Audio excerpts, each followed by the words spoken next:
Rain hammered the windshield the night my life split into two versions of itself, before the crash and after. One moment I was laughing in the passenger seat, watching blurred streetlights melt across the highway. The next, there was the sound of metal twisting, glass exploding, tires screaming against wet pavement. Then nothing. My name is Madison, and if you're listening to this right now, stay with me. Because the accident wasn't the thing that changed me forever. It was what happened after. I woke up in a hospital bed 2 days later with tubes in my throat and pain stitched into every inch of my body. Machines beeped softly around me while rain tapped against the window like the world was trying to whisper something I wasn't ready to hear. I couldn't move much, could barely think. Then I heard the nurses outside my room. "She almost didn't make it," one said quietly. The other lowered her voice. "We called her parents that night. They said they couldn't come." "Why?" A pause. "The sister was walking the dog." I remember staring at the ceiling after that, feeling something inside me crack far deeper than any broken bone. Because it wasn't confusion. It wasn't shock. It was recognition. Part of me had always known. Growing up, my older sister Belle was the center of everything. She was the bright one, the celebrated one, the daughter people noticed the second she walked into a room. I was the background, the reliable one, the quiet one, the one expected to understand. When Belle got sick, the house became a recovery center. Blankets, soup, attention, sympathy. When I got sick, medicine was left outside my bedroom door. When I won awards at school, my parents forgot the ceremony dates. When Belle barely passed geometry, they bought her a new phone because she'd worked so hard. At first, I kept trying harder. I thought love was something you earned through usefulness. So I became useful.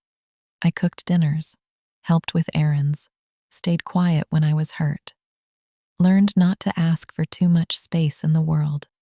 But no matter how carefully I folded myself into their lives, I was still treated like an optional piece of the family puzzle.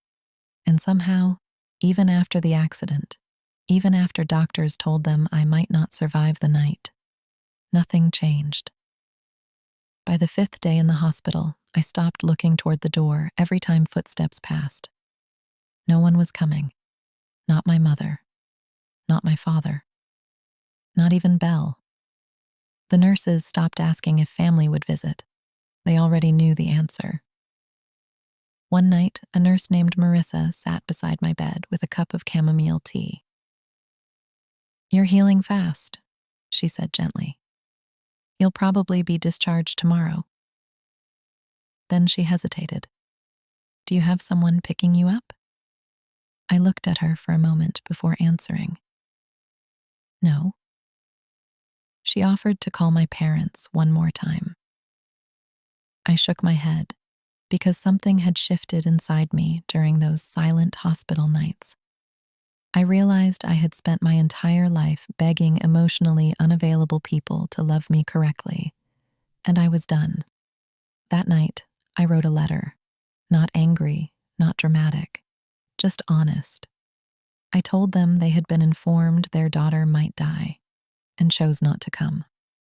I told them strangers showed me more care in 1 week than my own family had shown me in years. And I told them something even I didn't fully understand until I wrote it down. Their absence had finally freed me.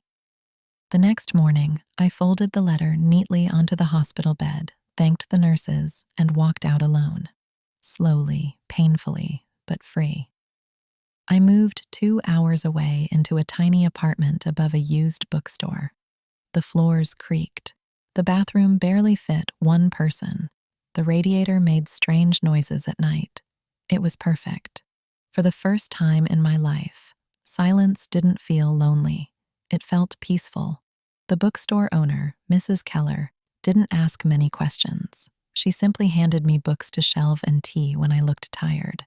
Sometimes kindness is loud. Sometimes it's just someone letting you exist without demanding explanations.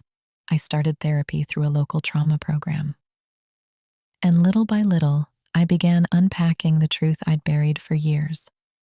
I wasn't hard to love. I had simply been surrounded by people who only knew how to love conditionally. That realization changed everything. I enrolled in community college, started writing again. At first, it was just journal entries, fragments of memories I needed out of my chest, then essays, then stories. One late night, I published an anonymous blog post titled, "The Night They Didn't Show Up." I expected maybe 10 people to read it. Instead, thousands did. Messages flooded in from strangers all over the world, people who had also been ignored, dismissed, overlooked inside their own families. One message stayed with me longer than all the others. Reading your story made me realize I wasn't invisible. I was surviving. I cried after reading that, not because I felt broken, but because for the first time, my pain had become something useful. Healing has a strange way of turning wounds into bridges. Over the next year, my writing spread further than I ever imagined. A wellness magazine published one of my essays, then another. Soon, I was invited to speak at trauma recovery events and youth conferences. The girl who once sat alone in a hospital room became someone people listened to. Not because my story was tragic, but because it was honest. 1 year after the crash, I stood backstage at a national conference, holding a microphone with trembling hands. A giant screen behind me displayed my name, Madison Lynn, writer, speaker, survivor. The audience applauded as I walked on stage. And for a brief second, I thought about the hospital room, about the machines, about the silence, about the version of me who believed she needed her family's approval to matter. Then I stepped up to the microphone and I finally told the truth out loud.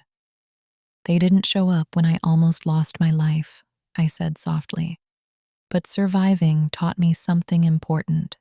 Healing doesn't always mean reconnecting. Sometimes healing means finally choosing yourself." The room went completely still. Not uncomfortable stillness, understanding. The kind that wraps around people who know exactly what abandonment feels like. After the event ended, I stepped into the hallway to breathe. That's when I saw Belle. I almost didn't recognize her. Without the spotlight, she seemed smaller somehow, quieter. She looked nervous standing there. "I read your story," she said carefully. "I didn't know things felt that bad for you."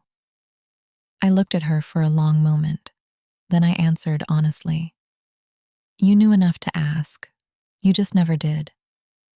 Her eyes filled with emotion, but I didn't feel angry anymore. Anger requires attachment, and I had finally let go. She whispered, "I'm sorry." I nodded once. "Thank you." Then I walked away. Not dramatically, not cruelly, just peacefully, because forgiveness and reconciliation are not the same thing. And some people only realize your value after your silence becomes permanent. Later that night, my parents sent a message through my public website. "We're proud of you. Please come home." I deleted it without replying, not out of bitterness, out of clarity. Home was no longer a place where I begged to be loved. Home was the life I built afterward, the apartment filled with books, the readers who found comfort in my words, the students who approached me after speeches saying, "I thought I was alone too." That became my real family, not people connected by obligation, people connected by understanding. Sometimes I still think about that hospital room, about the girl lying there waiting for footsteps that never came. If I could speak to her now, I'd tell her this: "You are not difficult to love. You were simply standing in rooms too small for your light." And maybe that's the lesson everything taught me in the end. The crash didn't ruin my life. It revealed it, because the night they didn't show up was the night I finally did. And ever since then, I've never abandoned myself again.